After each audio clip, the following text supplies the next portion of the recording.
Hi అండి. AP రాష్ట్ర వ్యాప్తంగా స్మార్ట్ రేషన్ కార్డులు కలిగిన వారందరికీ కూడా అదిరిపోయే 2 శుభవార్తలైతే వచ్చేసాయన్నమాట.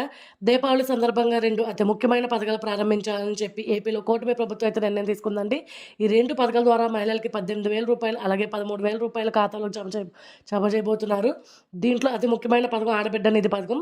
ఈ పథకం ద్వారా 18 ఏళ్ళు దాటి 59 సంవత్సరాలలోపు వయసు కలిగిన ప్రతి మహిళకి కూడా ఏడాదికి 18,000 చొప్పున ఖాతాలో జమ చేస్తారండి. అదేవిధంగా తల్లికి వందనం పథకం ద్వారా రూ. 13,000 కూడా జమ చేయబోతున్నారు. అంటే కొంతమందికి ఆ పిల్లలకైతే తల్లికి వందనం పథకానికి సంబంధించిన డబ్బులైతే రాలేదండి. అలాంటి వారందరికీ కూడా మరి లిస్ట్ అయితే ఫైనల్ చేసిందంట. దీపావళి సందర్భంగా రూ. 13,000 తల్లికి వందనం పథకం ద్వారా చేయాలని చెప్పి ఏపీలో కూటమి ప్రభుత్వం అయితే నిర్ణయం తీసుకుంది.